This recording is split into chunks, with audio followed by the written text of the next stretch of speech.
Are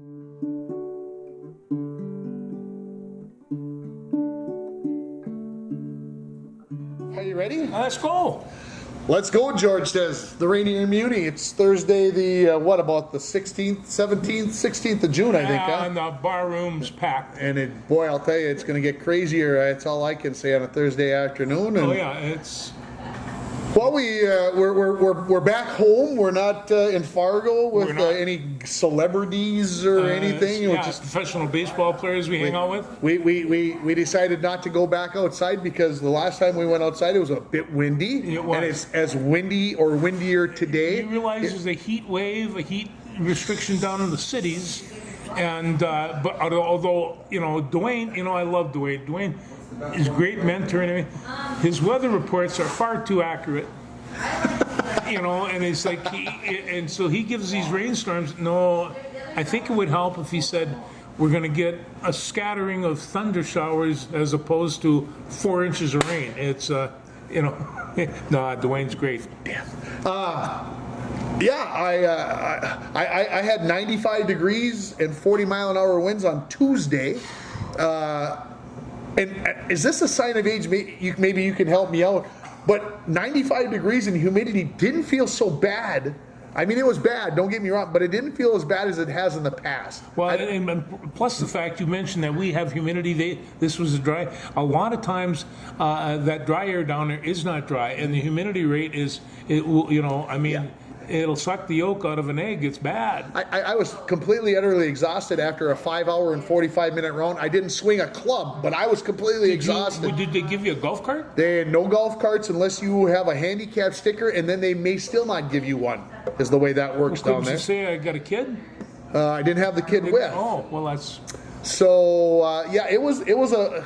a lot of uneven terrain, a lot of ups and downs, Yeah. and I was feeling it after Tuesday's round. But So the result is that Kelby Anderson took 14th at the state girls class 2A golf meet, golf tournament. Showed herself very well. I will say this, and I hope that nobody will take this the wrong way. Kelby was disappointed.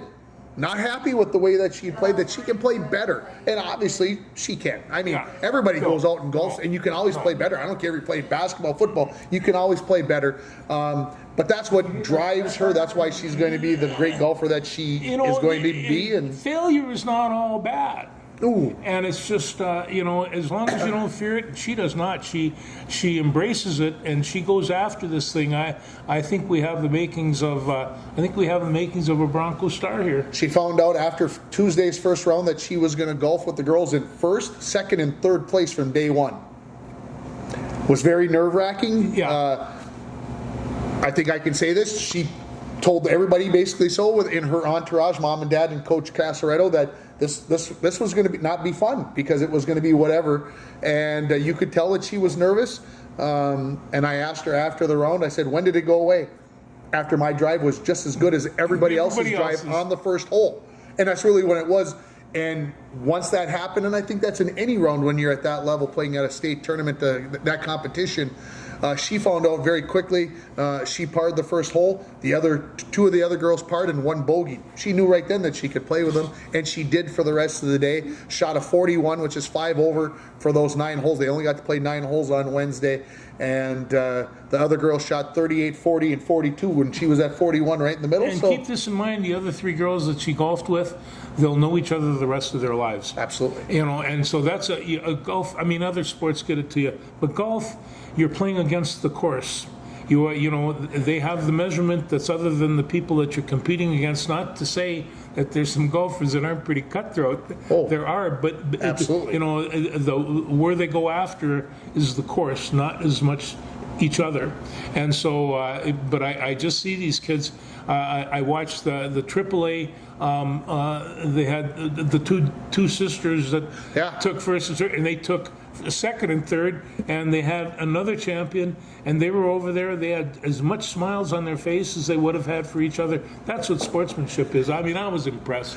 I'll share this story because I've shared it, and I hope get, like I said, get rung up on this, but the champion, the girl from Perham, who was the defending champion and won again, she didn't necessarily play the last hole the way exactly she wanted to. She ended up shooting a 38, which was, I believe, the best round of the day.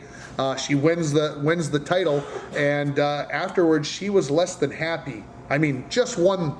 Didn't know for sure, but was pretty sure that she had won the state. I mean, I suppose the one shot that she dropped on the last hole could have cost her the state title. I mean, it's possible. She didn't know that at the time, but she was a very unhappy girl. And I mean, you shoot a 38. Happiness, I think. Well, I don't know. But that competitiveness is what drives, and that's why she's the champion. So you got to take the good with the bad. I used to watch my wrestlers in the state tournament, and you get just as nervous as they do. We'd come back on a Sunday night. We'd have Monday, Tuesday, Wednesday. My facial tics would cease, and you would be at that level for. So I said 3 days to loosen up, and that's what it basically took. You know, and so I know these kids are into it, and they're very good. Yeah, of course, Kiana Ford took 11th in the pole vault at the state track and field meet last Friday, and Which Maddie, isn't shabby either. Which isn't too shabby. Set a personal record, went 9 feet for the first time in her career. And then Maddie Lowe, who had her career as a Bronco come to an end, she took 15th in the 300-meter hurdles and set a personal best as well. So all the girls performed very well, and I thank you ladies for allowing me to have a working vacation. I know some people may not consider it a vacation, but I was talking with our good friend Sheldon Slaybaugh, and he says, yeah, we get away, you're working, but you do get away from the hustle and bustle. Although I have to admit, coming back to work, leaving work on Monday was busier than heck, and coming back today was busier than heck. So I don't know if it's, in the end, sometimes you wonder if it's all worth it. But to get to go follow those kids, it's worth it. I said to Sue, you think that going to Fargo and watching Wyatt play baseball is fun? We're on assignment. This is an assignment. It was work. It was work. And, and so she didn't buy it, but she didn't. Well, no, she kind of thinks kind so. of smart. You know, she's pretty smart. Yeah, she's she pretty sure smart. is. So, anyway, well, where would we like to venture off now that we kind of put the high school stuff to bed? Although I've got a Legion baseball game on the radio tonight. Yes, you do. I don't know. As long as you're there, let's lead right into baseball. Okay, well, let's talk the Twins. They are playing really well. I mean, I have to admit, after the Toronto New York series, I thought they actually can go. And the fact of it is, against New York, they were hitting some pretty good pitchers. And to hit 5 home runs off of Garrett Cole says a lot. Yeah. But I'm going to counter with what I countered with on our other show this morning. 9 times they've been shut out. The Twins have been shut out 9 times this season. That's the most in the majors. So we can go from this team that scores blah, blah, blah runs to it's a feast or famine. It doesn't, it's one of those things. If they ever got those bats swinging in some kind of coordination, okay? It's just that's when things go off. I mean, that's the team that you're talking about seeing is with Luis Ariz leading the league in batting. Big Luis is I mean, isn't he fun to watch? I mean, he's methodical. He's methodical. He's analytical at the plate. And maybe good friend Mr. Buxton. He's back. I don't know. He's hitting the ball. I saw something in the paper. I don't remember which paper I read it in along the way. Sometime over the last few days. And they were he was talking about the 0 for 30 slump that he was in, that we talked about right here, and he talked about changing the mechanics a little bit, changing the approach at the plate, not maybe so much more physical, but maybe more in here, and then all of a sudden, you start hitting the ball out of the ballpark and things start coming back again. And baseball, for most hitters, is like that. You get these. You're doing really well, and everybody's watching you, so the pitcher's making an adjustment, and you slump for a while, and then you got to make the adjustments. I mean, that's what remember it's once Rod Crew went to about a 20-day slump, 20-game slump, and they took him to a hypnotist. You see that Phil Mickelson is +5 where the U.S. Open is.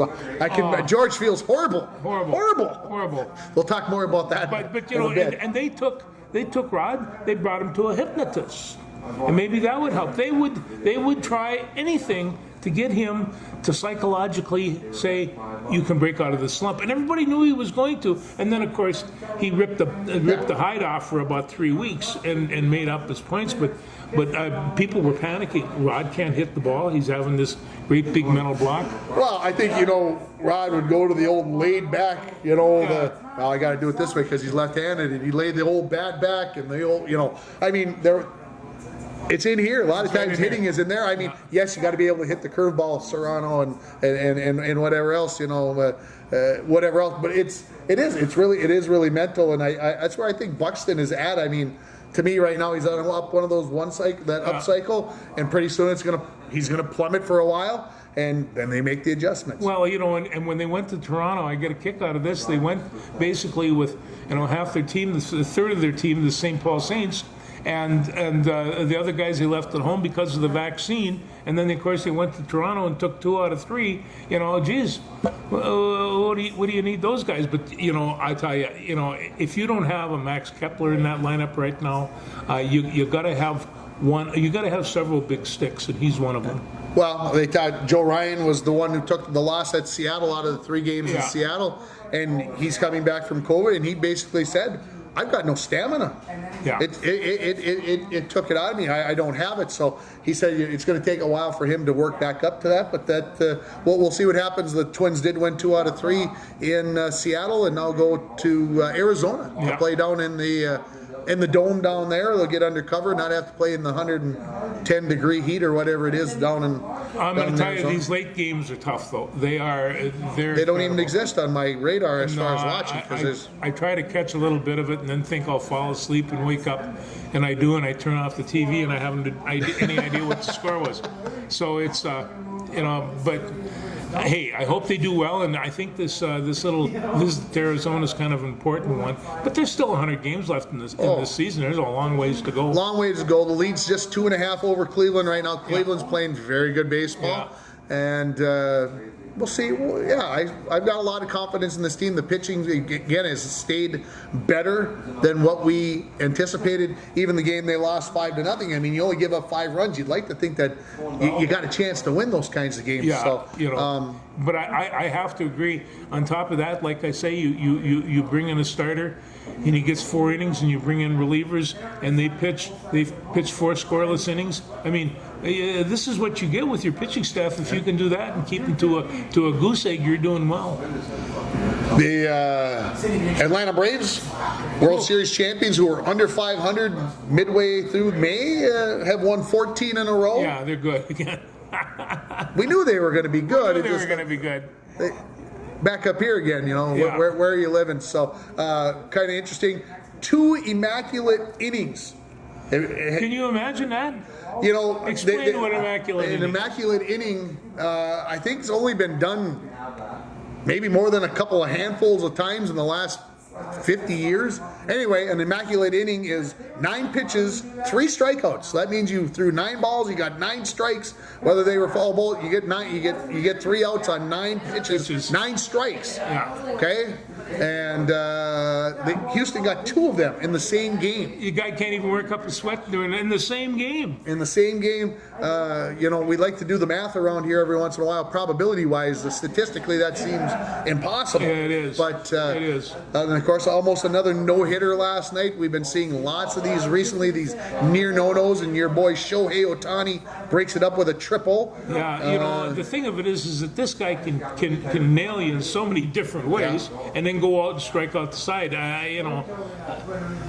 Good baseball player. Good baseball player, and then of course the night before, oh my God, Miles Meichner. I'm gonna get that wrong. I don't know. He had one out, and then maybe the center fielder was playing a little too shallow. He thought maybe he could get to it, and one bounced over the wall on him for him to lose his no-hitter with 1 out in the 9th inning or 2 outs. And it's just so they're getting close. It's well, you see, and I mean, everybody was going to say, geez, the baseball, the crowd's not going to be there, but do they get games like this, and all of a sudden, people start getting involved in it, and and it's you know what I mean. Even when we were watching Sioux Falls, I took a look. They get 1,700 people at their ball games. I mean, people like baseball, and it's a good sport on a summer night. It's the American. That and a it's not cold dead. beer and a brat. Come Yeah. on. Or Rib Fest, whichever. Which Was that a rib fest or rib test? Oh my God, both. I Both. said my partner ate a pig. I watched it. It was good. I don't know if you was saw good. the picture on Facebook, folks, Yeah. but it was good. And I did not quite eat all of it. Eli did help slightly. But I wasn't going to let that pig go to waste either. That's sacrilege. Bad. You don't let that. You don't throw pig away. Although I watched my daughter do it in just about. I won't talk about No, that. That's another story. That's another show. There's a totally different topic. About well, daughters, let's move on to hockey. Let's do that. Of course, Stanley Cup Finals got started last night with Colorado hosting Tampa Bay, the two-time defending champions, and Colorado found a way to get it done in overtime. I listened to parts of it on the radio from a crew that wasn't from either team on my way home from the state golf tournament, and I didn't get to listen to all of it, but it sounded like last night and what we talked about this morning that Colorado was the better team. Well, I think that they were, and and even when when Tampa Bay scored, they just come back and hammer you. They were just overpowering, and even they tied it up. And I have to admit, I mean, Tampa Bay got those 2 quick goals, and they were getting good goaltending. And I'm thinking, and to this day, I mean, some people think it's a 5-game series. I do not. I think this is going to go 6 or 7, and these teams, one's great, big, strong, powerful, and the other one can really, really skate. And Well, and to me, Tampa Bay takes your best shot, and they rope-a-dope you and they hang in. And I thought they would come back and find a way to win it, which obviously getting to overtime means they almost did.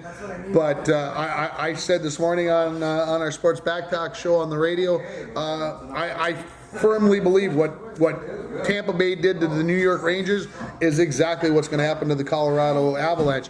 Everybody believes that Colorado's the better team and blah, blah, blah, and all this, and it can look bad because remember the Rangers beat the Lightning 6-2 in the first game. And then they beat them in game 2, and everybody's like, oh, King Ding Dong, the king is dead, blah, blah.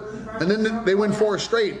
And that's what Tampa Bay does to you. They take that first game and analyze stuff, and then all of a sudden it seems like they make a game plan. And well, when you say the better team in the NHL, you're cutting a pretty fine hair, for sure. And so sometimes, and this happens in football periodically, the better team loses because the team that's not as talented gets the breaks, is just a little bit better prepared, the 2 or 3 plays that make the difference type prepared, and that's the same way in hockey and the same way in basketball. Absolutely. Yeah. So who's going to win the series? I think Colorado's. He says Colorado. I'm taking Tampa Bay.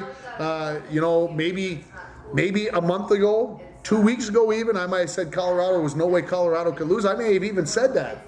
But after what I watched Tampa Bay do, sorry, I got to take the ning, and I'm going to say it in 6 games. They may even lose game 2, and then they'll reel off 4 straight. It's the way they do things. They take out your heart and show it to you while it's still beating. They will do that. And then, yeah. But I've been watching the Avalanche play. I probably outside the Wild, I've seen this team play more than any of the rest of them, and I have not seen one game in which they weren't really involved, and they might lose, but boy, they always came back with power. Counterattack. The radio guys I was listening to last night said that Tampa Bay had no time to catch the puck, look up, and find someplace to pass because somebody was on top of them. Yeah. And that was, I think, Colorado's mission. Okay, in my mind, Tampa Bay is going to find a way to use that against. Well, and they probably will. And the only way that you're gonna get a team that's, I think, quicker than you are, faster, is stay body to body contact. Yeah, that's the only way you can slow them down. There you go. So there's the hockey in a basket. And speaking of baskets, we might as well move on to the basketball. We got a game tonight. And we got a game 6 tonight. So by the time you people watch this, Darcy Darcy might get this up in time if you She get might. fortunate enough to watch this beforehand. But yeah, we got Game 6 between Golden State and Boston, and Golden State leading 3-2, and you're convinced that Boston's going to win tonight. Well, I think that Boston's going to be really hard to beat tonight. They might be able to do it, but it all depends if Mr. Wiggins shows up, and I think he's the key factor. He was the key factor in the last game, 26 and 13, and Stefan, he is so together that he doesn't have to hit a lot of points, and he's still out there controlling the game. And how many rebounds does he get? My God, he's in there scooting and grabbing boards all the time. He reads the ball well. He really does, and so nobody's going to tell me he's not going to get, what did he get, 13 points last game or some ridiculous thing, and Yeah. that's not going to happen tonight. I don't know what I was watching or listening to. Of course, obviously, folks, you know that I do quite a bit of this, and so you glean out what you need and throw the rest of the way. But they had talked about the fact that Draymond Green, through the first 4 games of the series, had scored 17 points and had 18 fouls. And he seemed to have a little bit more of an impression on Game 5 than he had on the previous 4 games. And I think that's why, for me, that's why Golden State finishes it off tonight. Green will be in effect. Wiggins will probably disappear, because that's what I've been saying, because he only shows up it's rare for Wiggins to be able to show up back-to-back games. I know Timberwolves fans are ticked when he has games like he did the other night, and you're going, oh, how did we get rid of him? Well, the only reason why he can do that is because he only has to do it once or twice a month. Keep in mind, they were collapsing around Steph, and he was feeding them. And Green was, he's a horse, and probably, is he the biggest one on the Warriors team? They don't have a particularly big team. No. And so, but there was a couple of times, especially early in the game, you weren't going to get in front of him, you could get hurt. Draymond's a big boy. He's a big boy. So I say Golden State finishes it off tonight. George says it's going to go for a Game 7, and then who wins? I'm gonna have to go with Golden State. I think that they're at least my favorite to go in. But the Celts, they're Bostonians, and they can't help where they come from, I guess. So, I would think I that think Golden State's going to win the 7th one. Okay. Is that back in San Francisco? that's back in San Francisco. Yeah, see, and they're hard to beat there. And I think the big thing, we talked about Boston being, maybe I said it maybe more than you did, about being a team of destiny. Yeah. Just the way they came through the Eastern Conference playoffs and everything else. They were a team maybe of destiny. Golden State beat them 2 consecutive times in Game 4 and Game 5. That's the first time Boston has lost consecutive games since March. It's June, folks. Think about that. They haven't lost 2 in a row since then. So to me, wow. The question I have is, does Marcus Smart, does he have the best hair? I heard that he dyes that. That's not natural. No, I wouldn't realize. You didn't realize he was the boy with the green hair, but him and Reggie, what's his name from the Maverick? He had 2 ponytails. That was hairstyle that I liked. One's not enough. You got to have 2. But these guys, hey, they're kids. They're out there for the most part having fun. I know this would upset a lot of people, but I think NBA athletes amongst the finest athletes in the world for their size, their strength, their jumping and running ability. They are tantamount of the Olympic ideal, and so it's not hard to watch these guys play basketball at all. LeBron James would have been a heck of a tight end. He would have been a great tight end, yeah. Speaking of which, is that another transition? it is a transition. Oh boy, what kind of whoop did I open up with the tight end ramifications? That means we got to be going football. Jackson Carver. Jackson Carver, come from Woodbury, Minnesota. Never played football a day in his life. He's a hockey player and a lacrosse player. And so his senior year, he decides that he might want to try football. So he picks a military camp in Indiana, and in 1 year, and I failed to mention he's 6'6" and 220 pounds. His dad at one time was the strength coach, I think, for the Chiefs, and And so he got all kinds of footballs and football machines, and the kid was all summer long catching 200 passes a day, and in every consideration. And he was went after by about 6 or 7 Division I schools, including Minnesota, and he wound up going to Miami of Florida on 1 year playing. Not too shabby. No, yeah, Jackson Carver. Jackson Carver. Yeah, Well, we'll see if we can remember that We'll name remember that. as we go forward. Yeah. And always good to start talking football. I mean, come on. It even came up on our other show today about the Vikings' third best offense in the NFL. Come on, why not? Well, this is what they get on paper. This is what this could look like. I think it's right. I think it is too. It all depends, of course, on the offensive line and what they could have and what will survive. But the thing of it is, who's got a better running attack? Who's, I think, one of the finest statistical quarterbacks in the league. And I'll put him in an offense that's going to try to take advantage of those things. He's got wide receivers that are amongst the best. He just needs an offensive line that can get it done. Got to cover. You never said that on this show before. No, never said that on this show. And it's just in the key, of course, is the defense. They were looking last year. They tried to repair it. Now they've got to try to rebuild it. Now they have pretty good foundations to rebuild that defense on, but we've just got to see who shows up. If they can get that rush from the ends. I mean, professional defenses these Well, they're days changing from a 4-3 to a 3-4. 3-4. We'll see how all that pans out. How do you feel about that? I don't think it's a bad idea. More teams play 4-3s, right? I mean, this always goes in cycles. Yeah. But when you're the team that doesn't play the common defense, you're tougher to prepare for, I believe. And all of a sudden, does that not give you a little bit advantage covering the wideouts? Well, I think so. I mean, we've gone to more of a passing attack, so now all of a sudden you'd like to have an edge rusher that can stand up. Yeah. I think in the NFL sometimes you only see one guy with his hand down, the nose or the D tackle. Everybody else is standing up, trying to get their hands and get things going. So it's going to be fun to see what happens.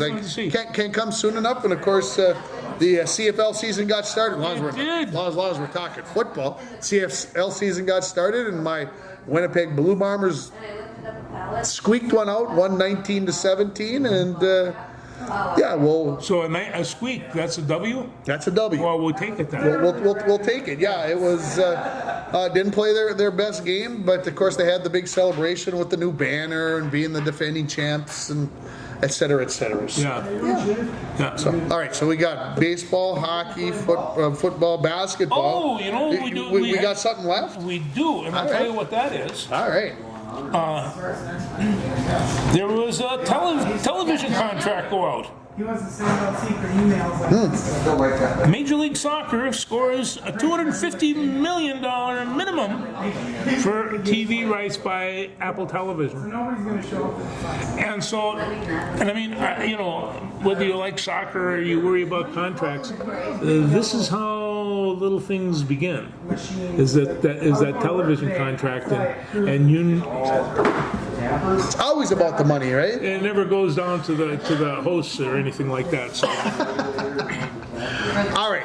Okay. So are we going to talk golf? We started with golf. Maybe we'll end with golf. I have to go on. I have not shared this thought with anybody. So I'm sharing. This is the first time I've talked to anybody. I haven't even you, Mike, none of you guys. Okay. So I don't know if you've seen our good friend Phil Mickelson lately. He was just up on the screen a few moments ago. I don't know if you've seen him, but he's got this growth of beard that maybe is 6, 7, 8, 9, 10 days worth. He looks a little ragged, doesn't he? He looks pretty ragged. But you know who he reminds me of? Do you remember Hulk Hogan back in the good old days when he went on NWO and he went with the blonde and the black? I mean the beard? That is it. And Hulk was a little older and had been beat up and whatever else. That is exactly who Phil Mickelson. If he went with it looks like he's trying to go NWO on us. New World Order. It fits perfectly with the story. It's like, is golf set up? I mean, is this what we've got with the LIV and the PGA and the NWO and the WWE and the WCW and all the acronyms? And so I look at Phil and I just go, oh my God, that's Hulk Hogan 30 years ago when he went NWO, 25 years ago, whatever it was. And I'm like, I wanted to say it on the show this morning, but I didn't want to get us off too far on a tangent. And I'm just, I don't know. It is what it is. I mean, are you LIV for, pro, against, money, not money, political, non-political, whatever it is? It's a fact of life right now. I don't think it's going away. So now everybody's got to make their bed and sleep in it and go with what they want. I was surprised when Mike said this morning that Brooks Koepka is probably leaving. I didn't see that coming. No, and you're going to lose a few other ones, but it's like I said, Mickelson's 52 years old on this day, and the kids that I'm seeing are 19, 20, 21, under 25 years old, and playing just incredible golf. I mean, what they can do on their approach shots is just, Well, and you think about watching the kids that I watched over the last couple of days, and now these guys are bringing the ball in this way and this way, and they make it look simpler. I guess about the only thing I know, and I mean, it's the only thing that I'm concerned about was the fact that they're getting their pay from a sovereign government, and the sovereign government in amongst itself is not very, very nice, and so that's not for the people. They are, in spite of the fact that they're bringing certain things around, this is not a democracy that they're playing for and they're accepting money from, and it's too bad. I agree. I turned on the TV at home before I came out here for like 5 minutes, and I really didn't watch, except I got to see Dustin Johnson make a putt from about 14 feet, and he's one of the players that we talked, would he get booed or what would happen? He made this putt. It was a nice putt. It was a good putt, and got a very nice round of applause. And I listened specifically to hear any jeers or boos, and there were none. So it seems to me, here's Lefty. He's got this is for birdie. We might as well do a little play-by-play, see if he can drain this. Choke. Yeah, he didn't play enough breaking it, so Bill will be +5 See, through you about 8 or can 9. harass them in the bar. They can't hear that.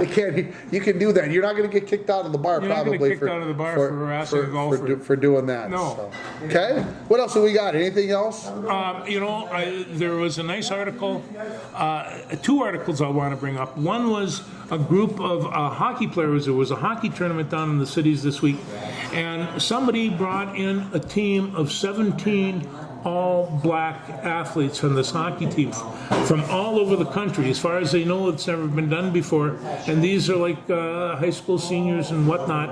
And they came to Minnesota and were their coach is originally from Edina, and they had the tournament in Edina, and these guys were there, and they were a hit with the hockey fans, and they won a couple of games, and somebody just says it's time we open up hockey for everybody. And he says, and if these guys can come over, and I would imagine, the black hockey players that I've seen, pretty good hockey players, and so if they've got the basic athletic skills, they can learn how to skate and play the game. There's no doubt about it. Anyway, that was pretty interesting. And the other one was they talked about Ben Johnson's basketball team, and they've only got one returner, Battleson, and he's going to.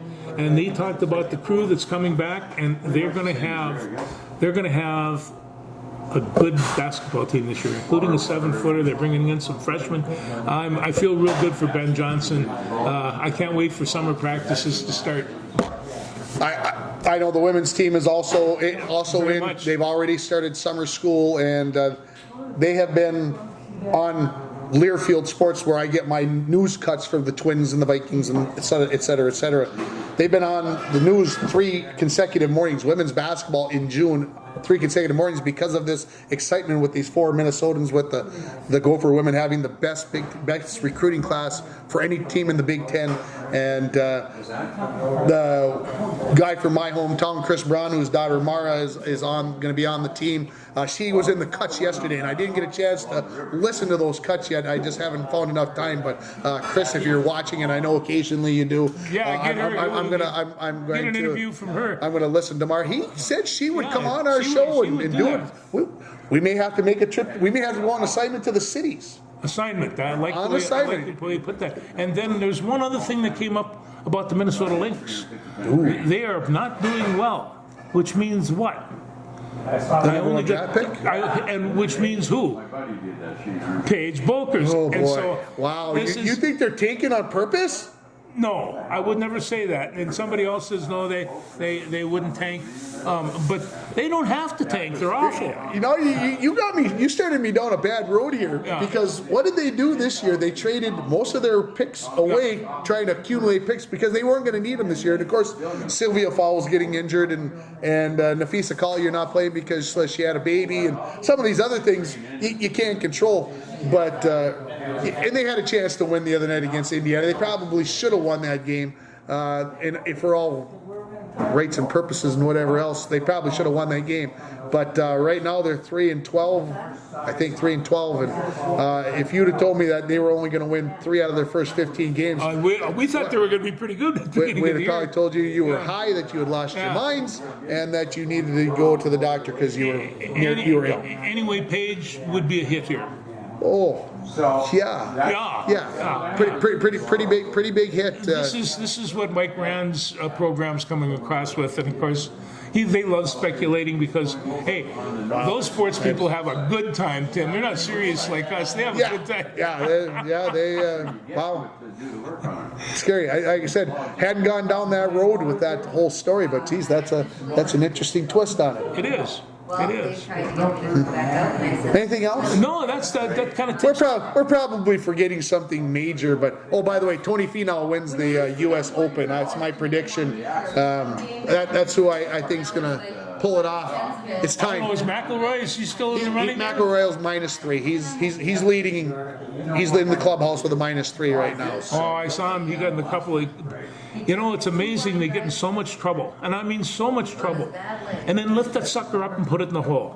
You couldn't do that on a whim, and you wouldn't want to. Some of these bunker shots are like, how the hell do you do that?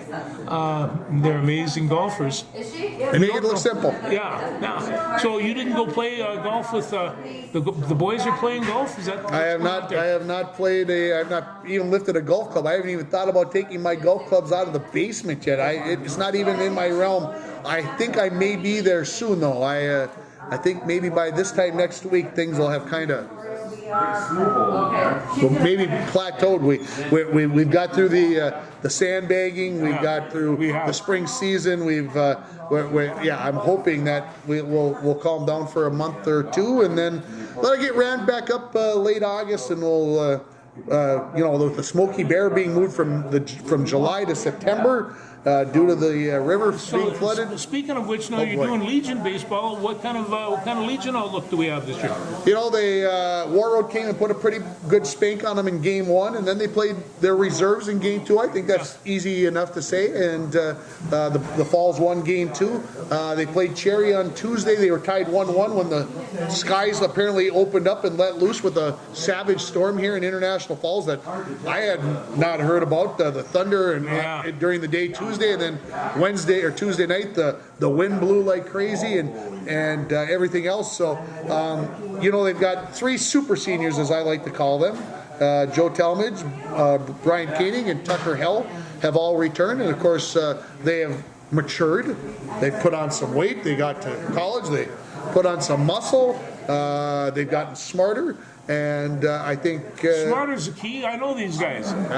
And I think the boys will be all right. You put that in a mix with some of the guys that were on the high school team, and of course all the other towns have their super seniors as well. I'm not saying that the Falls has a corner on the market. on this because every school has them, but they're going to be fun to watch. They play Two Harbors tonight. I have no idea. I know Two Harbors was a middle of the road type baseball team during the high school season, so we'll see what happens tonight. I'm looking You know, forward. Legion is close as we come to hometown baseball, and it's and Well, you were talking last week that you Yeah. wanted a minor league team, so by God, I better see you out there tonight, If George, the because there's no hockey on, and the basketball game doesn't start till 8 o'clock, and the baseball game starts at 6, so I better see you out there having a hot dog and a bag of popcorn and a soda, and hear you cheering. If I don't, I'm going to be disappointed. here we go. You probably hear me cheering from here. There you go. Hey, Hey, happy Father's Day to everybody. yeah, that's for sure. All you happy fathers out there. My wife informed me today, George, that it is Father's Day coming up this weekend. It is. She had forgotten. Hey, there you go. Thanks, Well, thanks, hon. We appreciate it. You're not our See you father. next week.